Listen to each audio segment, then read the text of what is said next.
Peut-être que tu es en ce moment aux Arcs, peu importe les Arcs, une des 5 stations, il neige un maximum en ce moment, qu'est-ce qu'on peut faire? Parce que skier, c'est pas agréable, on voit rien, ça peut être dangereux, on peut se perdre, il fait froid, en tout cas c'est pas bien de skier dans ce qu'on appelle une journée blanche techniquement.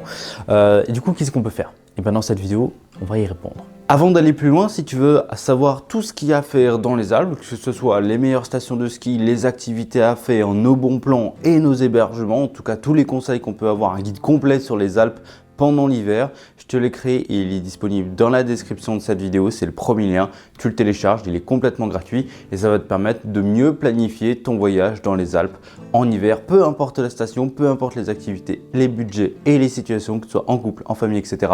Tout est dans ce guide-là, il est complètement gratuit, il va vraiment t'aider à aller plus loin et à organiser de meilleures vacances. Donc télécharge-le directement dans la description et nous, on continue sur la vidéo. Première chose, est-ce qu'il faut absolument skier dans une journée blanche ou quand il neige non-stop?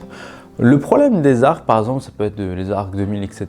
Il n'y a aucun endroit où s'abriter pour skier. Et ça, c'est dommage. Le seul endroit que je connais pour s'abriter du vent, du froid, de la brume ou des trucs comme ça, c'est plus d'aller skier vers Arc 1600 et Pesset-Valandry, notamment dans les arbres. Pourquoi? Parce que là, du coup, on va avoir moins de brouillard, moins de nuages finalement. Après, les nuages ils peuvent complètement descendre et du coup, on voit plus rien. Mais du coup, on va avoir moins de tout ça et ça va être un petit peu plus agréable de skier là-dedans.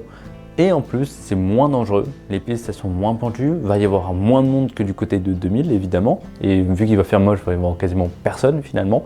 Et en fait, skier dans les arbres pendant qu'il neige, je trouve ça absolument magnifique. J'ai pas eu ça cette année malheureusement, mais en tout cas, quand je l'ai vécu, j'ai vraiment trop kiffé. Et de temps en temps, j'espère qu'il neige un petit peu pour aller skier sous la neige.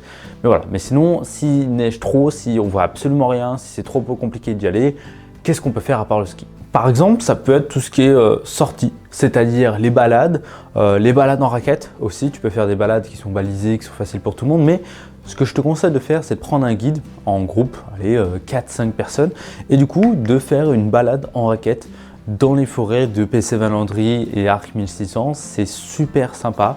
Pourquoi prendre un guide? Parce qu'il connaît les spots, il connaît l'endroit, il va pouvoir te donner plein d'informations hyper sympas et c'est toujours quelque chose de sympa à faire pour découvrir avec l'environnement, le paysage, avec les locaux, avoir des trucs en plus dans la nature. Il peut t'amener par exemple voir des animaux qui sont assez rares à voir même quand on va skier. J'ai eu la chance de voir une seule biche dans ma vie quand j'ai skié, mais voilà, quand tu vas avec un local, il peut t'amener dans des coins un petit peu plus secret, un petit peu moins connu finalement, loin des pistes pour pouvoir les observer et ça peut être vraiment sympa vu qu'il neige beaucoup, il fait moche, du coup toi tu t'en fous parce que tu as tes raquettes et c'est très agréable de marcher dedans sans problème. Ok, mais il faut quand même aller dehors et il y en a qui vont être froussards et tout à y aller. Qu'est-ce qu'on peut faire à l'intérieur aux Arcs?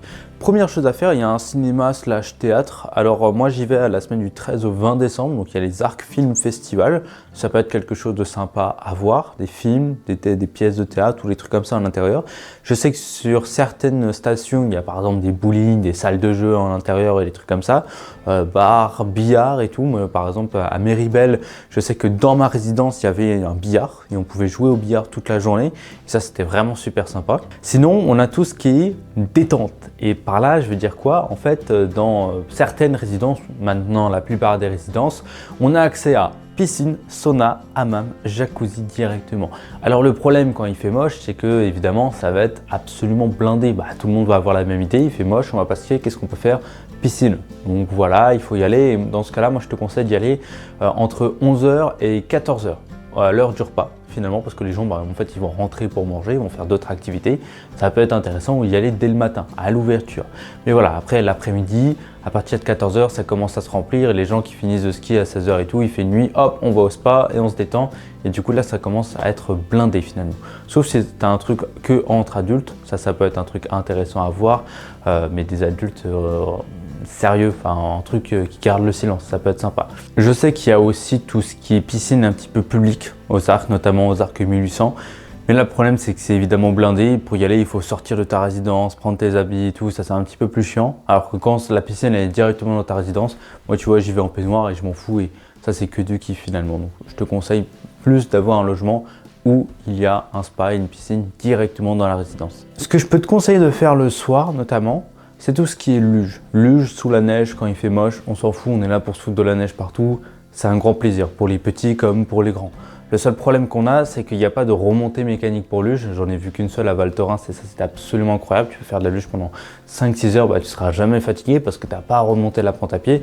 Ça c'est un vrai plus finalement. Et le soir, te balader tout simplement dans la station ou aux abords un petit peu de la station parce que c'est joli, tout simplement, la neige, le soir, les petites lumières, voilà, ça c'est un truc sympa que je te conseille de faire.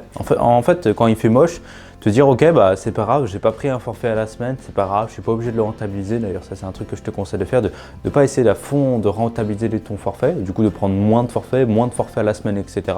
De planifier un petit peu la météo, enfin de regarder un petit peu à l'avance ce que ça va donner, même si d'un jour à l'autre ça peut tout changer, donc ça c'est un peu les inconvénients de la montagne. Mais en tout cas de jamais prendre un forfait vraiment à la semaine, de peur de ne pas pouvoir le rentabiliser et tout. Et donc bah voilà, il y a un jour où tu peux pas skier, bah c'est pas grave, tu planifies cette journée pour être une journée un petit peu plus pas ski, découverte, autre activité d'hiver, et du coup ça peut vraiment changer un petit peu tes vacances. Si tu veux savoir tout ce qu'il y a à faire dans les Alpes, que ce soit les meilleures stations de ski, les activités à faire, nos bons plans et nos hébergements, en tout cas tous les conseils qu'on peut avoir, un guide complet sur les Alpes pendant l'hiver, je te l'ai créé et il est disponible dans la description de cette vidéo, c'est le premier lien, tu le télécharges, il est complètement gratuit et ça va te permettre de mieux planifier ton voyage dans les Alpes en hiver, peu importe la station, peu importe les activités, les budgets et les situations, que ce soit en couple, en famille, etc. Tout est dans ce guide-là, il est complètement gratuit, il va vraiment t'aider à aller plus loin et à organiser de meilleures vacances.